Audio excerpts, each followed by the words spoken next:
कुछ दिन पहले जम्मू के कासिम नगर में भाजपा कार्यकर्ता के वाहन पर हुई फायरिंग को लेकर आज एसएसपी जम्मू श्रीधर पाटिल ने विस्तार पूर्वक जानकारी दी। उन्होंने बताया कि 8 जनवरी को अरविंदर सिंह अलियास लक्की पुत्र हरपाल सिंह निवासी बटिंडी द्वारा एक शिकायत दर्ज करवाई गई थी, जिसमें उन्होंने कासिम नगर में जानलेवा हमला होने की बात कही थी। इस शिकायत में 5 लोगों पर आरोप लगाया गया था। उन्होंने कहा कि मामले की शुरुआती जांच करते हुए 3 आरोपियों को गिरफ्तार कर लिया गया है। साथ ही वारदात वाले दिन वेपन भी बरामद कर लिया गया है। इस बारे में आगे उन्होंने कहा कि कासिम नगर फायरिंग मामला आतंक से जुड़ा मामला नहीं है। यार हो रहा है नहीं, ठीक है, शुरू करें। सबसे पहले आप सभी को मकर संक्रांति की हार्दिक शुभकामनाएं और सभी जम्मू वासियों को मकर संक्रांति की जम्मू पुलिस की तरफ से हार्दिक शुभकामनाएं। आज की जो प्रेस वार्ता है वो 8 जनवरी को कासिम नगर चौक में जो फायरिंग का इंसिडेंट हुआ था उसके बारे में हमने आयोजित की है। आप सभी लोग जानते हैं 8 जनवरी को हमारे पास Parvinder Singh alias Lucky son of Harpal Singh satellite colony Bhatindi के रहने वाले, इनकी तरफ से एक शिकायत आई थी जिसमें ये बताया गया था कि शाम के 5-5:15 बजे के आसपास कासिम नगर चौक में उनके ऊपर जानलेवा हमला किया गया और हमले के दौरान उनके ऊपर फायरिंग भी हुई, जिसमें गाड़ी स्कॉर्पियो जिसका नंबर है JK02 CD 7999, ये उस गाड़ी की भी तोड़फोड़ हुई थी और साथ ही साथ हवा में 2 राउंड्स फायर होने की सूचना हमें मिली थी। जो कंप्लेन है, कंप्लेन के मुताबिक इसमें 5 लोगों के मुलव्वस होने की बात कही गई थी, जिनका नाम रसविंदर सिंह, रविंदर पाल सिंह, सुरजीत सिंह अलियास सोनू, पवनदीप सिंह और राजू थाता इस तरीके से बताई गई थी। इस सूचना के मिलने पर केस FIR नंबर 4/2021 307 धारा 307 427 147 148 IPC और 3/25 आर्म्स एक्ट के अंदर दर्ज करके पुलिस स्टेशन बागे बहू में इन्वेस्टिगेशन इसका शुरू किया गया था। दौरान इन्वेस्टिगेशन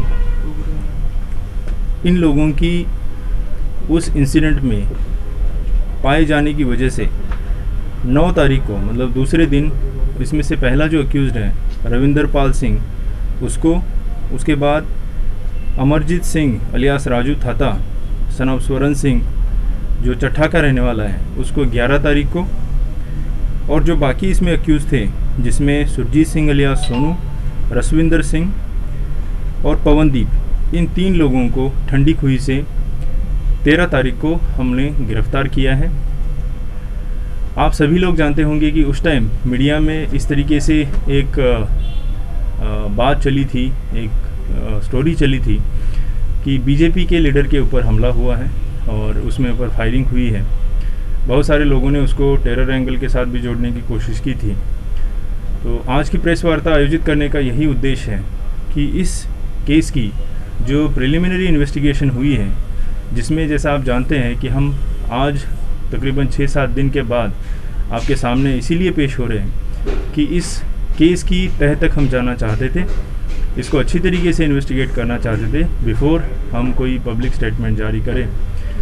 और आज 6-7 दिन की इनिशियल इन्वेस्टिगेशन के बाद हम लोग ये आप लोगों को बताना चाहते हैं कि ये जो केस है, ये case Parvinder Singh alias lucky और इसकी जो अपोजिट रादर अक्यूज़ पार्टी हम कह सकते हैं, जिसमें रसविंदर सिंह, सुरजीत सिंह अलियास सोनू वगैरह जो उसके साथी हैं, उनके बीच फ्लेक्स बैनर्स को प्रिंट करके उसके पैसे देने के मामले में पहले से काफ़ी दिन से तू मैं चल रही थी।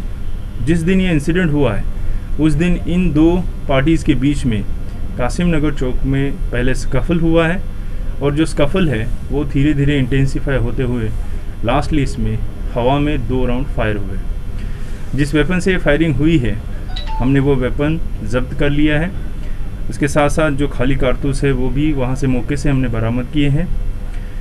और इस केस का किसी भी तरीके से हमारे इन्वेस्टिगेशन में अभी तक कोई टेरर वाला एंगल सामने नहीं आया है। जहाँ तक परविंदर सिंह अलियास लकी और उसके साथ होने वाले लोगों का ताल्लुक़ है, उनके साथ वहाँ पे उस टाइम कौन कौन था, इसको हम इसी केस की इन्वेस्टिगेशन में आगे देख रहे हैं। मेरिट्स पे हम कार्रवाई आगे करेंगे। ये ज़रूर आपको बताना चाहेंगे कि ये पैसे के लेन देन को लेके हुआ स्कफल है और इसके दूसरे कोई भी पहलू के साथ इसका कोई जोड़ जुड़ाव अभी तक हमारे सामने नहीं आया है। इस केस के बारे में अगर कोई सवाल है तो पूछ सकते हैं। सर एक आदमी का पुराना क्रिमिनल रिकॉर्ड हमारे सामने आया है, क्योंकि हमारे पास सिर्फ जम्मू डिस्ट्रिक्ट का क्रिमिनल रिकॉर्ड है, हमने बाकी डिस्ट्रिक्टों से भी क्रिमिनल रिकॉर्ड इन लोगों के मंगवाए हैं। अगर किसी के भी खिलाफ पुराना और ज़्यादा क्रिमिनल रिकॉर्ड होगा तो हम उसको उसी तरीके से सख्त कार्रवाई की तरफ बढ़ेंगे। किसी और चीज़ में इन्वॉल्वमेंट, मार कुटाई या इसके अलावा भी कोई हो? जैसे मैंने कहा कि इसमें से एक आदमी के खिलाफ हमारे पास पहले से कुछ केसेस रजिस्टर्ड हैं, वो इसी तरीके के केसेस है जिसमें 341 मारपीट या 341 के साथ साथ 323 इस तरीके के मामले दर्ज हैं। देश के निर्माण और उन्नति में सहयोग, आपके हर कदम में आपका हमसफर। कश्मीर टर्बो TMT सरिया, चाहे भूकंप आए या तूफान, सुरक्षित रहें आप और आपका मकान। अपनाइए आपका अपना कश्मीर टर्बो TMT सरिया, trust and reliability. GK update रहे हमारे साथ। अगर आप ये वीडियो YouTube पर देख रहे हैं तो हमारे YouTube चैनल को सब्सक्राइब करें और बेल आइकन को क्लिक करें। अगर आप ये वीडियो Facebook पर देख रहे हैं तो हमारा Facebook पेज लाइक जरूर करें। For advertisement please contact 7051091811।